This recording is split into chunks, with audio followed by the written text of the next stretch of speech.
प्यारे बच्चों, जैसा कि आपको पता है, हम अपने 14वें पाठ के लिखित प्रश्न उत्तर कर रहे थे। कल हमने इसका क और ख भाग कर लिया था। आज हम अपने प्रश्न उत्तर का ग भाग करेंगे। तो शुरू करते हैं प्रश्न उत्तर का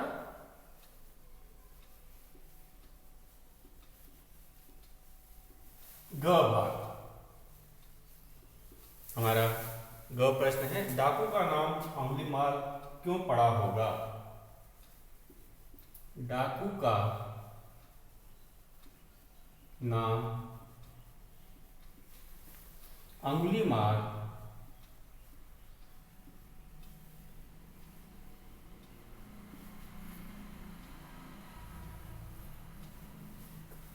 क्यों पड़ा होगा?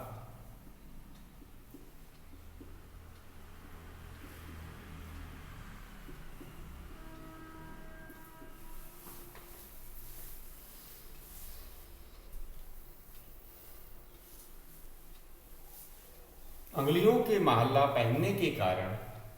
उत्तर लिखेंगे, अंगुलियों की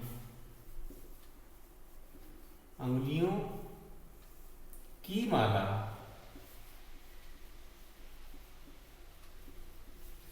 पहनने के कारण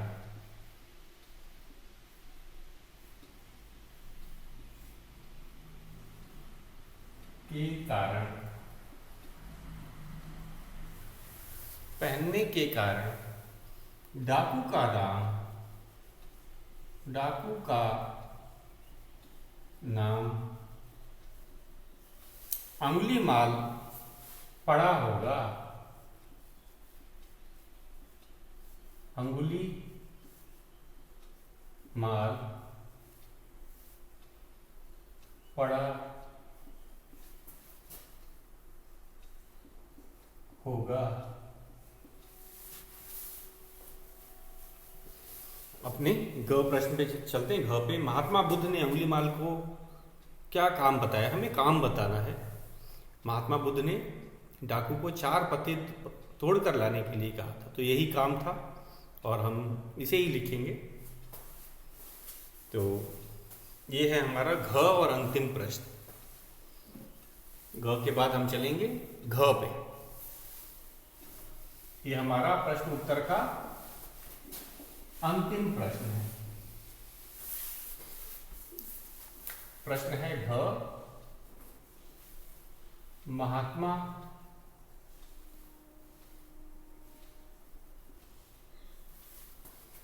बुद्ध ने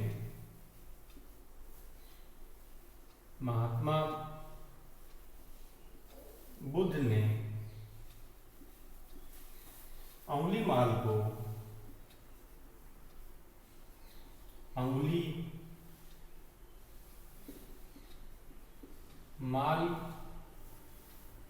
को क्या काम बताया? क्या काम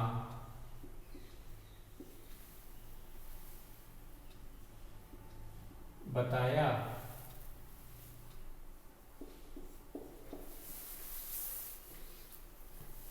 इसका उत्तर है,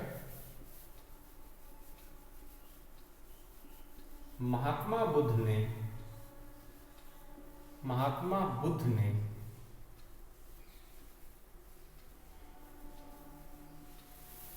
अंगुलीमाल को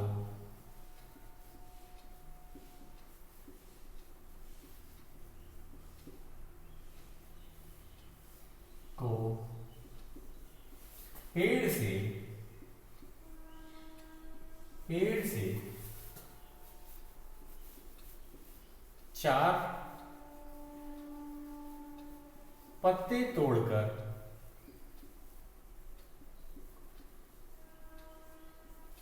लाने का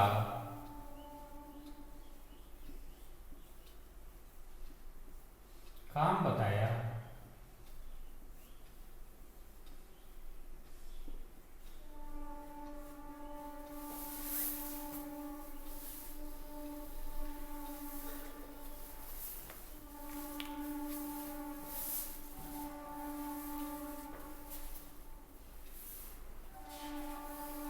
अगला प्रश्न है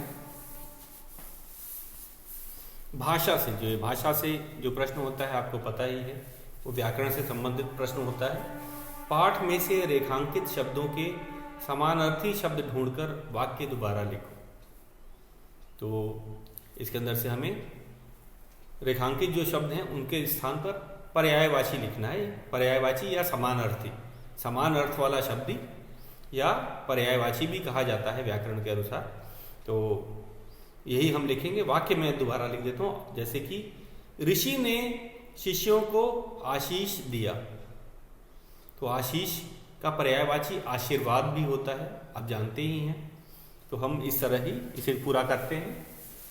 तो भाषा से का पहला प्रश्न करते हैं। आशीष की जगह हमें पहले भाग में हमने लिखा आशीर्वाद लिखा। तो ये है हमारा भाषा से का पहला प्रश्न का क भाग में उत्तर ही लिखूंगा। तो आशीष की जगह हम क्या लिखेंगे? आशीर्वाद।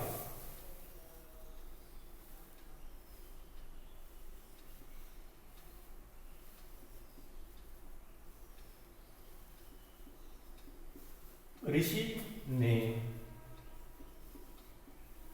शिष्यों को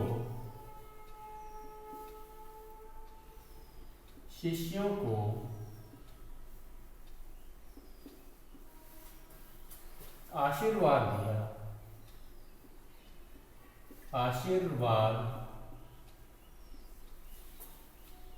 दिया। तो आशीष की जगह हमने आशीर्वाद लिखा। उसी तरह अगला वाक्य है ख। आप बेफिक्र होकर हरिद्वार जाइए। बेफिक्र की जगह हम लिखेंगे निश्चिंत। निश्चिंत, बेफिक्र का क्या पर्यायवाची होता है? निश्चिंत। तो ख है हमारा आप निश्चिंत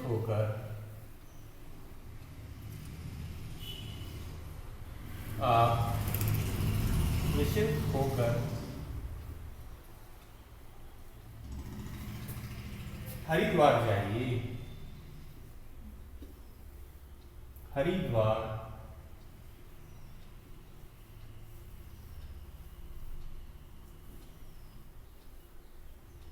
जाइए।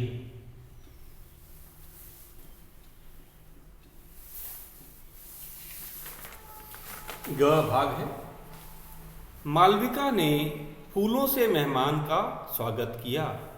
मेहमान का पर्यायवाची हम मेहमान की जगह अतिथि लिख देंगे। मालविका ने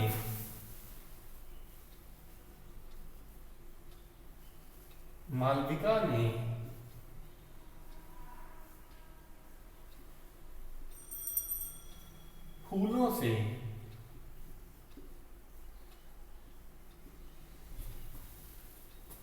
अतिथि का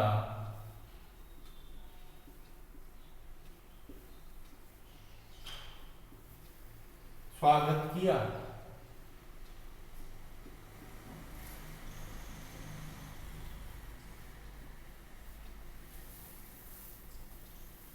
घ है। इतना ना मारो कि उसकी जान ही निकल जाए। तो जान रेखांकित है, तो जान की जगह हम प्राण लिख सकते हैं। इतना ना मारो कि उसकी प्राण निकल जाए।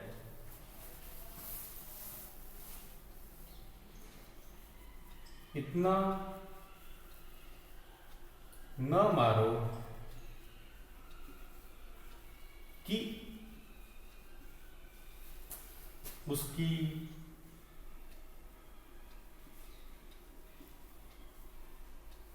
प्राण ही निकल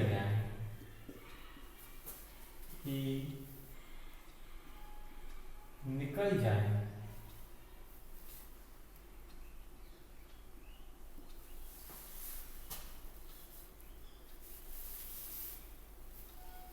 पुत्र तुम्हारा भला हो। तो भला का कल्याण हमने पढ़ा था इस पाठ में। भला का क्या लिखेंगे? कल्याण। पुत्र तुम्हारा कल्याण हो।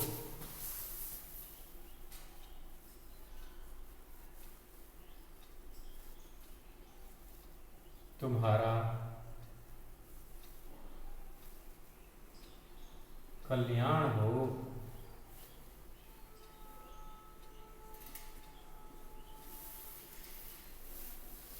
अगला है हमारा दूसरा, पढ़ो और समझो।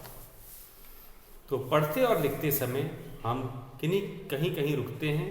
इसे दिखाने के लिए हम कुछ चिन्हों का प्रयोग करते हैं। जैसे पहले पूर्ण विराम का दिया है, मैं आपके साथ चलूंगा, तो वाक्य जब खत्म होता है तो हम पूर्ण विराम का प्रयोग करते हैं। आप कब आए, तो अगर कोई प्रश्न पूछता है तो ये वाक्य के अंत में प्रश्न सूचक चिन्ह लगाया जाता है। आप कब आए, आप कौन हैं। तो इस तरह के जो वाक्य होते हैं उनके बाद हम प्रश्नवाचक चिन्ह लगाते हैं। आहा कितना सुंदर है यह विस्मयदी बोधक चिन्ह है।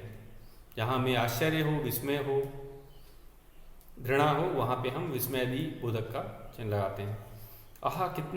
आहा सुंदर है यह, इसके बाद विस्मयादि बोधक। अल्प विराम, वह घर आया, खाना खाया और चला गया। तो घर आया के बाद में अल्प विराम है। तो शब्दांशों को अलग अलग करने के लिए, शब्दों को अलग करने के लिए भी हम अल्प विराम का प्रयोग करते हैं। वाक्यांश के लिए एक शब्द लिखो, ये तो हमने आपको करवाया था। तो इस तरह के जो प्रश्न हैं वो हमारे पाठ्य पुस्तक में भी हैं, इसको भी आज करेंगे। तीसरा है भाषा से का तीसरा, भाषा से का तीसरा जो है, वाक्यांश के लिए एक शब्द लिखो।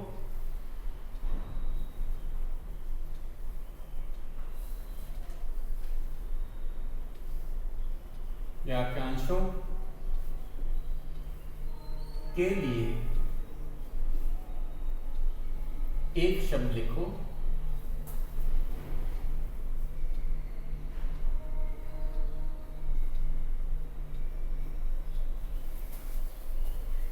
तो पहला, जो हिंसा करता है उसे हिंसक कहते हैं।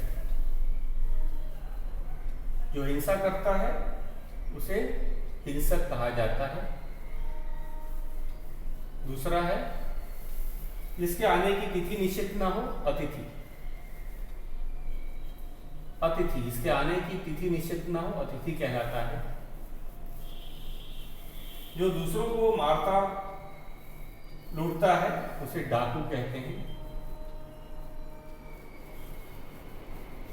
चौथा है, जिसमें जरा भी दया ना हो, निर्दय। निर्दय, जिसमें जरा भी दया ना हो।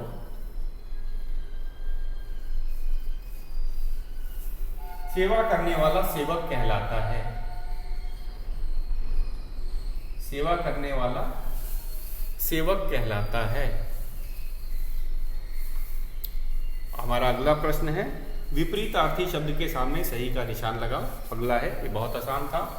चौथे पे चलते हैं, ये भी उतना ही आसान।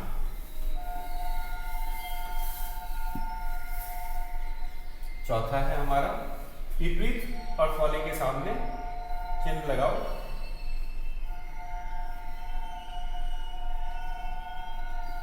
विपरीतार्थी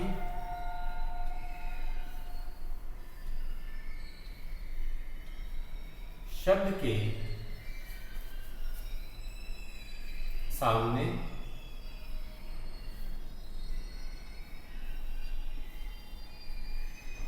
टिक लगाओ।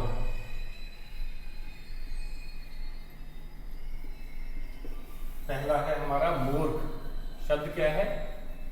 मूर्ख का विपरीतार्थी शब्द होता है बुद्धिमान।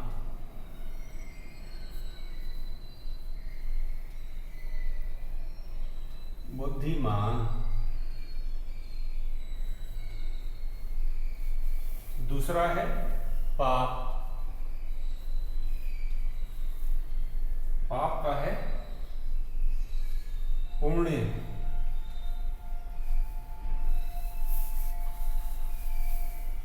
फिर है भयभीत।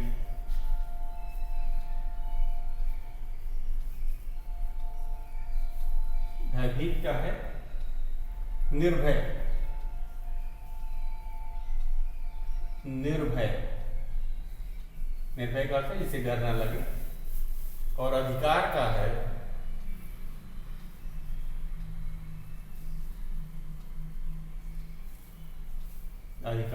कर्तव्य।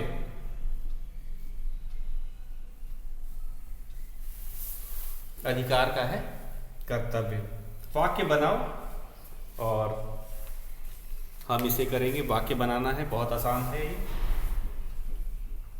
3 शब्द दिए हैं, इनका वाक्य बनाना है। ये है आंखें खोलना। 5वां है वाक्य बनाओ।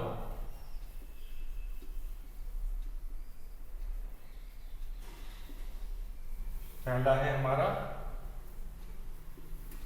आंखें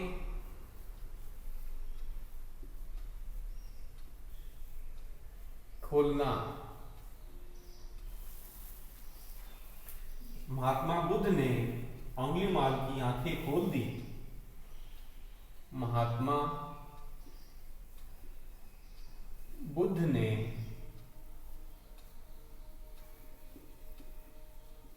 अंगुलीमाल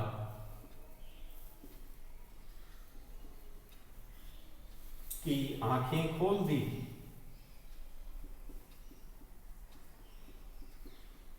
आंखें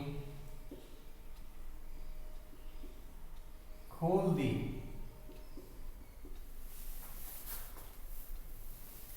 दूसरा हमारा है राह दिखाना। राह दिखाना।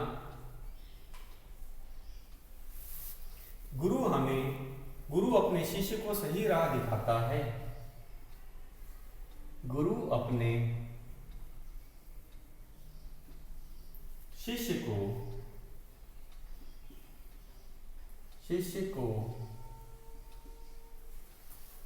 सही राह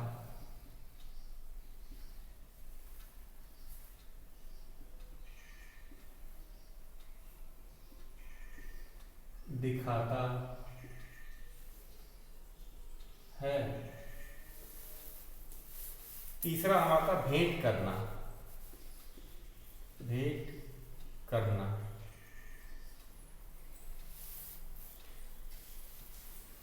मैं अपने मामा से भेंट करने। मैं अपने मामा से भेंट करने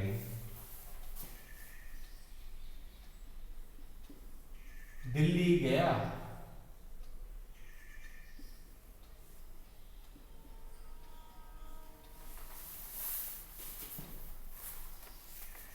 तो बच्चों, इसी के साथ हमारा ये जो पाठ का व्याकरण संबंधित प्रश्न है वो हमने पूरा कर लिया।